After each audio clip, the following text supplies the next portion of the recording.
السلام علیکم ناظرین، آج میں آپ کو جعفر جن کے بارے میں بتاؤں گی کہ جعفر جن کون تھے اور واقعہ کربلا میں ان کا کیا کردار تھا۔ کہانی یہاں سے شروع ہوتی ہے کہ ایک کنویں میں صحابہ کرام ایک ڈول پھینکتے تو ڈول کی رسی کوئی اندر سے کاٹ دیتا۔ یہ بات مولا علی کے پاس لے کر لوگ گئے تو انہوں نے کہا کہ یہ کام جنات کا ہے۔ حضرت مولا علی ان کے ساتھ کنویں پر گئے اور ڈول کنویں میں پھینکا اور کہا کہ ڈول میں علی ابن طالب پھینک رہا ہوں، کسی بھی قسم کی شرارت سے باز آنا، لیکن جنات اپنی شرارت سے باز نہ آئے اور انہوں نے حضرت علی کا پھینکا ہوا ڈول بھی کاٹ دیا۔ جب جنات نے شرارت کی تو حضرت مولا علی کے حکم سے اللہ کی طرف سے آئی ہوئی اپنی ذوالفقار تلوار سمیت کنویں میں اتر گئے اور جنات کے ساتھ جنگ شروع کی۔ جنات حضرت علی کی تلوار سے مارے گئے اور اس جنگ میں لاتعداد جنات مارے گئے۔ روایت کے مطابق جنات کا سردار حضرت علی کے ہاتھوں مارا گیا۔ اسی کے چھوٹے بیٹے کو سردار بنا کر اور باقی جنات کو کلمہ پڑھا کر مسلمان کیا اور پھر واپس سرکار دو عالم کی خدمت میں پہنچے۔ جس بچے کو سردار بنایا تھا اس کا نام جعفر جن تھا۔ اس کی شادی 10 محرم سن 61 ہجری میں تھی۔ یہ وہی دن ہے جب آل رسول پر قیامت گزری۔ اس کی بارات جب وہاں سے میدان کربلا سے گزری تو زمین پر آوازیں بلند تھیں، ہر طرف مارو مارو کی پکار تھی، اور ان کے آقا حضرت امام حسین علیہ السلام کو یزیدی لشکر نے گھیرا ہوا تھا اور امام علی مقام زخموں سے چور تھے۔ تو جنات نے اپنے سروں پر مٹی ڈالی اور فوراً اپنے سردار جن کے پاس پہنچے اور کہا، سردار آپ یہاں شادی منا رہے ہیں اور وہاں میدان کربلا میں آقا دو جہاں کا جگر گوشہ حضرت بی بی فاطمہ کا لال امام حسین زخموں سے چور ہیں، وہاں سرکار دو عالم کا گھرانہ اجڑ چکا ہے۔ جعفر جن یہ سنتے ہی سب کچھ چھوڑ کر کربلا کے میدان میں پہنچے۔ روایت کے مطابق جعفر جن جب کربلا میں پہنچے تو قاسم بن حسن کا لاشا ٹکڑوں میں بٹ چکا تھا۔ جناب علی اکبر ابن حسین ابن علی شہید ہو چکے تھے۔ حضرت عباس کے بازو قلم ہو چکے تھے، پیاسے مارے جا چکے تھے۔ 6 ماہ کے علی اصغر شہید ہو گئے۔ جناب اونو محمد شہید ہو چکے تھے۔ جعفر جن امام حسین کے پاس آئے اور امام کے قدموں کو چوم کر عرض کی، مولا آپ کا غلام حاضر ہے، آپ حکم کریں، میں اپنی ساری فوج لے کر آیا ہوں۔ امام نے فرمایا، نہیں جعفر، میں اپنے نانا نبی کریم صلی اللہ علیہ وآلہ وسلم کی امت کو جنات کے ہاتھوں نہیں مروانا چاہتا۔ جعفر جن روتے رہے اور شہید ہوتے سب کو دیکھتے رہے۔ اس کے بعد جعفر جن نے کئی 100 سال زندگی پائی۔ روایات کے مطابق اور باقی تمام عمر پھٹے لباس اور سر میں خاک ڈال کر جھکی ہوئی کمر کے ساتھ غم زدہ حال میں گزاری۔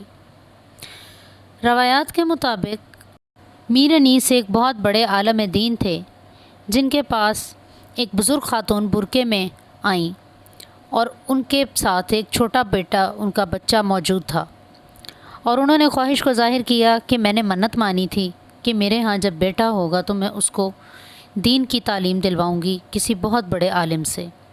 میری نظر میں آپ ایک بہت بڑے وقت کے عالم دین ہیں، تو میں اپنے بیٹے کو آپ سے دین کی تعلیم دلوانا چاہتی ہوں۔ میر انیس نے انہیں اپنی شاگردی میں لے لیا۔ چند دن بعد شاگرد نے دیکھا کہ استاد بہت پریشان ہیں اور کسی بات سے بے حد مایوس ہیں۔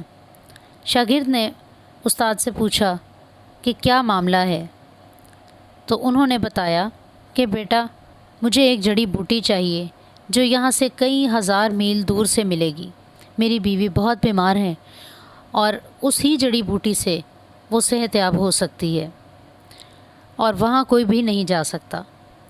تو اس بچے نے مسکرا کر کہا کہ استاد اگر آپ مجھے اجازت دیں تو میں ابھی 2 منٹ میں آپ کو وہ جڑی بوٹی لا دوں گا۔ استاد نے ہنس کر کہا کہ نہیں بیٹا، تم کیسے جا سکتے ہو، وہاں کوئی بھی نہیں جا سکتا۔ شاگرد نے پھر سے کہا کہ آپ مجھے ایک بار اجازت تو دیجیے، میں ابھی آپ کو وہاں سے شاہی باغ سے وہ جڑی بوٹی لا دوں گا۔ خیر انہوں نے اجازت دی اور 2 منٹ بھی نہ گزرے کہ وہ جڑی بوٹی لے کر، تازہ پتے لے کر اپنے استاد کی خدمت میں حاضر ہوئے۔ میر انیس یہ سارا واقعہ دیکھ کر بہت حیران ہوئے کہ وہاں تو مہینوں سے پہلے کوئی بھی جا کر واپس نہیں آ سکتا، تو تم 2 منٹ میں کس طرح سے آ گئے؟ خیر وہ گھر گئے اور انہوں نے اپنی بیگم کو وہ جڑی بوٹی دوائی بنا کر دی۔ اس کے بعد واپس آ کر انہوں نے اپنے شاگرد سے پوچھا کہ مجھے سچ بتاؤ، اصل ماجرا کیا ہے؟ تم کون ہو؟ کہاں سے آئے ہو؟ اور تم کس طرح سے 2 منٹ میں یہ جڑی بوٹی لے کر آ گئے؟ اس پر شاگرد نے ساری بات بیان کی کہ میں جعفر جن کا پوتا ہوں، میں جن ہوں، اور میرے دادا نے مجھے آپ کے ہاں شاگردی میں دیا ہے۔ میر انیس یہ سن کر بہت حیران ہوئے اور انہوں نے سوال کیا کہ کیا یہ وہی جعفر جن ہیں جو واقعہ کربلا میں امام حسین علیہ السلام کے پاس موجود تھے؟ تو ان کے شاگرد نے کہا کہ جی، میرے دادا وہی ہیں۔ اس پر میر انیس نے شدید خواہش کا اظہار کیا کہ میں تمہارے دادا سے ملنا چاہتا ہوں۔ اس پر شاگرد نے کہا کہ نہیں، میرے دادا کسی سے نہیں ملتے، وہ ویرانے میں رہتے ہیں اور ہر وقت روتے رہتے ہیں۔ جب سے واقعہ کربلا ہوا، میرے دادا نے خود کو بالکل اکیلا تنہا کر لیا ہے۔ اس پر میر انیس نے پھر سے اصرار کیا کہ میں ان سے ملنا چاہتا ہوں۔ شاگرد نے کہا کہ میں اپنے دادا سے اجازت لوں گا۔ اس کے بعد جب وہ گھر گئے اور اپنے دادا سے اجازت طلب کی تو انہوں نے انکار کر دیا۔ میر انیس نے پھر وہی سوال کیا اور پھر وہی اصرار کیا کہ میں ایک بار ان سے ملنا چاہتا ہوں۔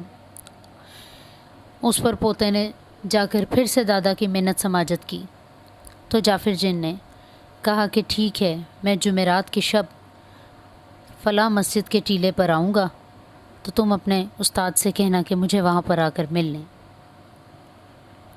جمعرات کی شب وقت مقرر پر جعفر جن اپنی جگہ آئے اور میر انیس سے ان کی ملاقات ہوئی۔ جب ان کی ملاقات ہوئی تو میر انیس ان کو دیکھ کر بہت حیران رہے کہ ان کی پلکیں زمین پر جھکی ہوئی تھیں، بالوں میں مٹی اٹی ہوئی تھی۔ میر انیس نے انہیں دیکھتے ہی سوال کیا کہ اے جعفر، مجھے مصائب آل محمد بیان کریں۔ تو جعفر جن گریہ کرنے لگ گئے بہت، اور انہوں نے کہا کہ میں اسی لیے کسی سے نہیں ملتا کہ لوگ جب مجھے پوچھتے ہیں تو مجھ سے یہ سوال برداشت نہیں ہوتا۔ اس پر میر انیس نے پھر سے اصرار کیا کہ جعفر مجھے بتا، علی اکبر کی جوانی کیسے لٹی، علی اصغر کا گلا کیسے کٹا، اونو محمد کیسے شہید ہوئے، مولا غازی عباس علمدار ان کے بازو کیسے شہید ہوئے، بیبیاں کیسے بے ردا ہوئیں۔ اس پر جعفر جن نے زور سے چیخ ماری اور غائب ہو گئے۔ امید کرتی ہوں آپ کو یہ ویڈیو بہت اچھا لگا ہوگا۔ اس ویڈیو کو لائک کیجیے، شیئر کیجیے اور کمنٹ کیجیے۔